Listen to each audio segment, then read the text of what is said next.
Hello students, I am Aarti and I welcome you to my YouTube channel Aarti Education World. Dear students, in this video we will study your 10th class social science worksheet number 58 dated 26 November 2020. Yes students, जो आज का आपकी worksheet आई है worksheet number 58 सामाजिक विज्ञान की, उसमें आज आपका टॉपिक है इस वर्कशीट का भारत में राष्ट्रवाद, और ये हम पहले ही पढ़ चुके हैं।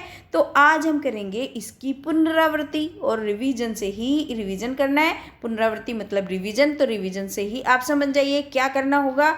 आपको करने हैं काफ़ी सारे क्वेश्चंस दिए गए हैं इसमें, उसके आंसर आपको करने हैं। पहले तो दिए गए हैं लघु और दीर्घ उत्तरीय प्रश्न, जो आपके 3 से 5 अंक वाले क्वेश्चन हैं। 3 या 5 अंक देके जाएंगे, एक एक क्वेश्चन आपको इस तरीके के क्वेश्चन हैं। और आगे आपके सूत्र आधारित प्रश्न हैं, आपको इसमें एक अनुच्छेद दिया गया है और फिर क्वेश्चंस के आंसर करने हैं। ठीक है, चलिए तो कर लेते हैं, शुरू करते हैं क्वेश्चन का सिलसिला। एक क्वेश्चन करते जाते हैं और उसके आंसर करते जाते हैं। देखिए, ये वर्कशीट बच्चों थोड़ी सी मतलब आपको लेंदी लगेगी, आपको काम थोड़ा सा ज़्यादा करना है, लेकिन इम्पोर्टेंट यही होती हैं क्योंकि इसमें आपके क्वेश्चंस पूछे गए हैं, है ना। अल्टीमेटली आपको जो एग्ज़ाम है उसमें लिखना ही है, तो आपको ये प्रैक्टिस ज़रूर होनी चाहिए लिखने की, है ना। क्योंकि अब आपके एग्ज़ाम्स के ज़्यादा टाइम नहीं बचा, मैं आपको बार बार इसलिए बताती हूँ ज़्यादातर वीडियोज़ में, क्योंकि जिससे आप फोकस्ड रहो अपने एम को लेकर। ठीक है बच्चों, चलिए शुरू करते हैं।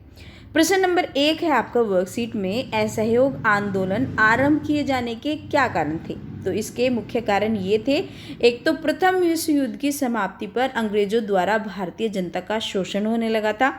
अंग्रेजों द्वारा स्वराज प्रदान करने से मुकर जाना, क्योंकि वो मुकर गए थे, नहीं दे रहे हम स्वराज।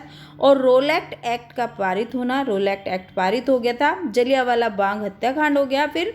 और कोलकाता अधिवेशन में 1920 में कांग्रेस द्वारा असहयोग आंदोलन का प्रस्ताव बहुमत से पारित हो गया।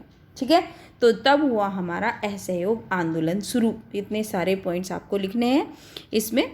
चलिए अब आ जाते हैं प्रश्न नंबर 2। प्रश्न नंबर 2 पूछा है, जो है खिलाफत आंदोलन को प्रारंभ करने के मुख्य कारण कौन कौन से थे। ठीक है, भारतीय राष्ट्रीय आंदोलन में इसका क्या योगदान है। देखिए, खिलाफत आंदोलन ब्रिटिश विरोधी प्रतिक्रिया के कारण उभरा था, जिसको जल्द ही भारतीय उपमहाद्वीपों में मुस्लिमों का समर्थन शामिल हो गया। भारतीय राष्ट्रीय कांग्रेस की देखरेख में हिंदुओं और मुसलमानों को एकजुट होकर ब्रिटिश राज के खिलाफ विरोध किया। ठीक है, तो ये योगदान है इसका कि उन्होंने जो मुसलमान और हिंदुओं को एक साथ एकजुट कर दिया था, और उसके कारण ये है कि जो ब्रिटिश विरोधी प्रतिक्रिया थी खिलाफत आंदोलन की, उसको मुसलमानों का समर्थन हासिल हो गया था इस वजह से। ठीक है, तो ये आप लिख देंगे प्रश्न नंबर 2 का उत्तर। प्रश्न नंबर 3 आपसे पूछा गया है, समाज के सभी वर्ग स्वराज की अमूर्त अवधारणा के समान रूप से प्रभावित नहीं थे। 1930 के दशक में सविनय अवज्ञा आंदोलन के संदर्भ में कथन की व्याख्या कीजिए। ये कथन सही है कि समाज में सभी वर्ग स्वराज की अमूर्त अवधारणा के समान रूप से प्रभावित नहीं थे। 1920 के बाद दलित संगठनों ने अलग से निर्वाचन की मांग उठानी शुरू कर दी थी, और गांधी जी ने अलग निर्वाचन का विरोध किया, क्योंकि इससे राष्ट्रीय आंदोलन कमजोर पड़ सकता था।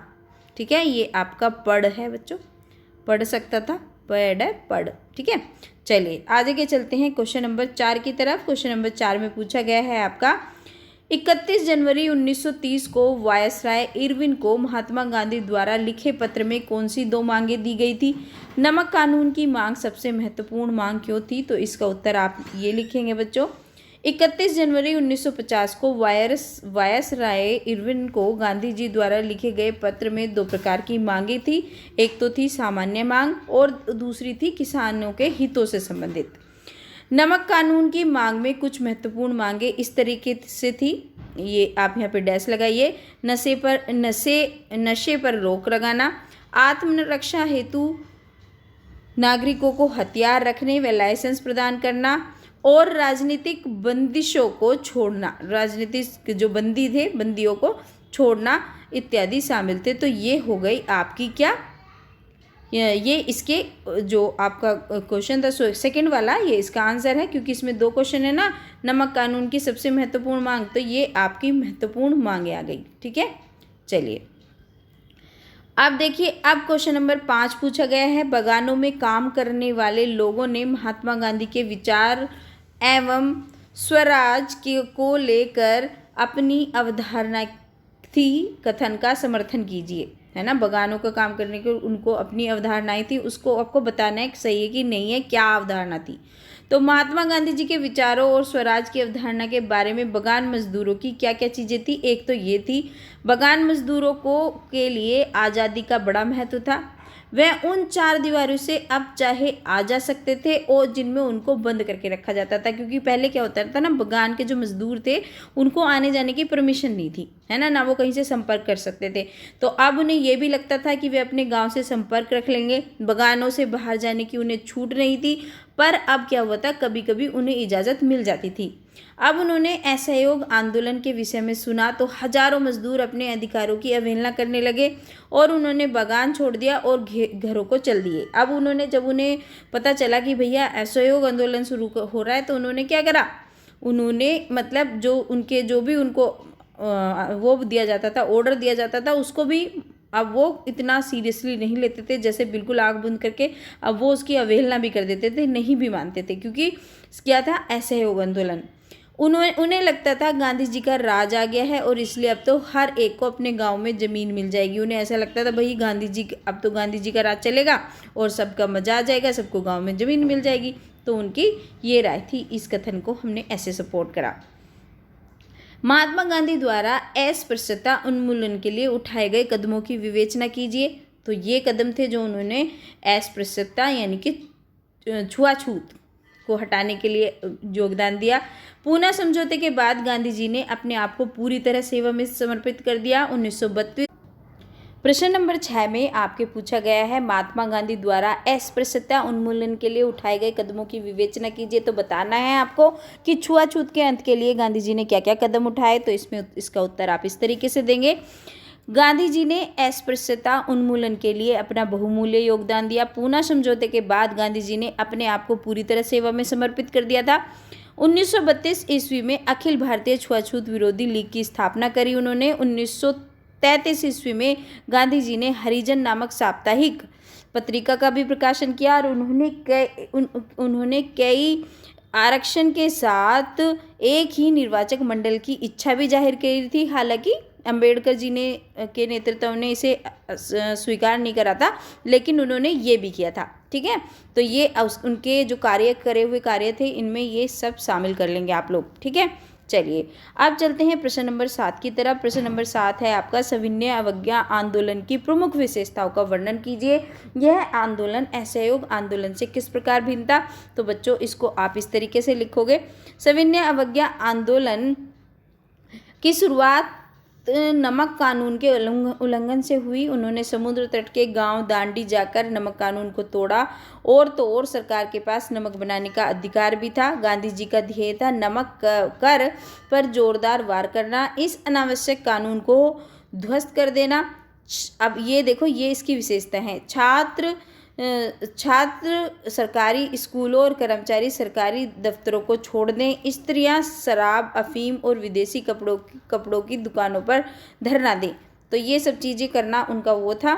और यह आंदोलन असहयोग आंदोलन से किस प्रकार अलग था, इसका आंसर आप ये देंगे। इस आंदोलन में कानून की अवज्ञा को मुख्य हथियार के रूप में प्रयोग किया गया, जबकि असहयोग आंदोलन का मुख्य उद्देश्य उपनिवेशी शासन से असहयोग था।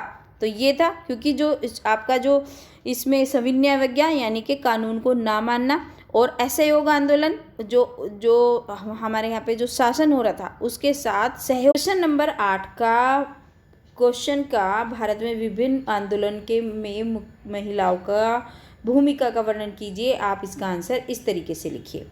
1857 की क्रांति के बाद हिंदुस्तान की धरती पर समाज के बंधन ढीले पड़ रहे थे। स्त्रियों की दुनिया चूल्हे चौके से बाहर नए आकाश में विस्तार पा रही थी। आज़ादी की लड़ाई में महिलाओं ने महत्वपूर्ण योगदान दिया, चाहे वह रानी लक्ष्मीबाई हो, अरुणा आसिफ अली हो, विजय लक्ष्मी पंडित, कमला नेहरू, सिस्टर निवेदिता या फिर कोई और स्वतंत्रता सेनानी या स्वतंत्रता आंदोलनकारी। गांधी जी ने कहा था कि हमारी माँओं बहनों के सहयोग के बगैर यह संघर्ष संभव ही नहीं था। जिन महिलाओं ने आज़ादी की लड़ाई को अपने साहस से धार दी, उनका जिक्र यहाँ लाजमी है। ये गांधी जी के शब्द थे, तो ये लिखेंगे आप उनकी भूमिका का वर्णन, ठीक है, महिलाओं की। आप क्वेश्चन नंबर 9 पे आ जाते हैं। क्वेश्चन नंबर 9 पूछा है पूना पैक्ट पर संक्षिप्त टिप्पणी लिखिए।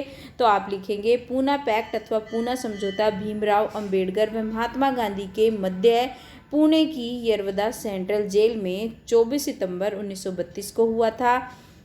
अंग्रेज सरकार ने इस समझौते को सांप्रदायिक अधिनिर्णय कम्युनल अवार्ड भी बोल सकते हैं, इंग्लिश में बोलेंगे कम्युनल अवार्ड और हिंदी में बोलेंगे सांप्रदायिक अधिनिर्णय में संशोधन के रूप में अनुमति प्रदान की थी। तो ये हमने पूना पैक्ट के विषय में बता दिया। अब चलते हैं प्रश्न नंबर 10 की तरफ, जो लास्ट क्वेश्चन है इस वाले, जो आपके दीर्घ और लघु उत्तरीय प्रश्न है। भारत में लोगों ने साइमन कमीशन का विरोध क्यों किया? साइमन कमीशन 7 ब्रिटिश सांसदों का समूह था।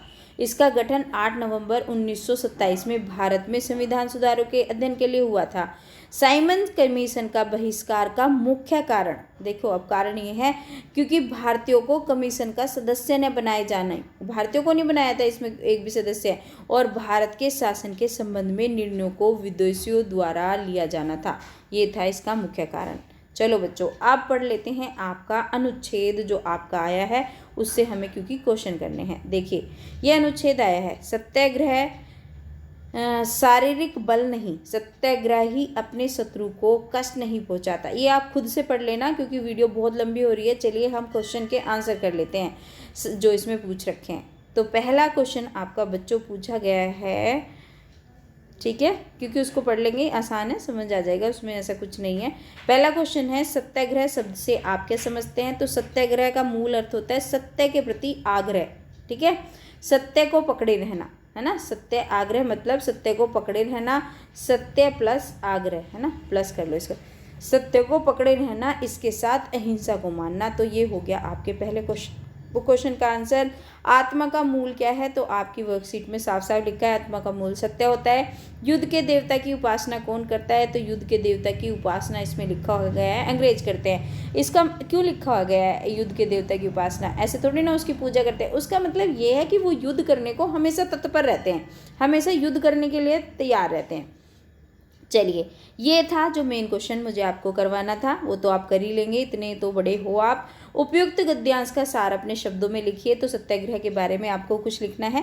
सत्याग्रह के अनुसार यदि आपका उद्देश्य सच्चा है और आपका संघर्ष अन्याय के विरुद्ध है तो दमनकारी से मुकाबला करने के लिए आपको किसी शारीरिक बल की आवश्यकता नहीं है। सत्याग्रह बदले की भावना या हिंसा का सहारा लिए बिना ही अपने उद्देश्य में सफल हो सकता है। तो ये लिख देंगे आप चौथे क्वेश्चन का आंसर। होपफुली स्टूडेंट्स आपको वीडियो हेल्पफुल रही होगी, और अगर आप चाहते हैं कि मैं इसी तरीके से आपकी मदद करती रहूं वीडियो बनाकर, तो बच्चों आपको भी तो मुझे सपोर्ट करना है, और डेफिनेटली ये चैनल आपको आगे भी सपोर्ट करेगा। आपके एग्ज़ाम टाइम में भी आपको एग्ज़ाम के टिप्स और आपको रिवीजन भी कराएगा, आपके लिए हेल्पफुल रहेगा। तो आप क्या करेंगे, चैनल को सब्सक्राइब कर लीजिए, नोटिफिकेशन बेल भी दबा लीजिए। आपकी वर्कशीट भी मैं सोली करा रही हूँ अभी। और बच्चों एक अपना कमेंट भी छोड़ा करिए ना, जिससे मुझे पता चले कि आपको समझ आ रहा है कि नहीं आ रहा है ना। और अपने सारे दोस्तों के साथ भी शेयर करना। और जिन बच्चों ने अभी तक वीडियो लाइक नहीं करी है, वीडियो लाइक ज़रूर कर देना। बच्चे आप पता नहीं वीडियो क्यों नहीं लाइक करते, वीडियो लाइक कर दिया करो। Thank you students.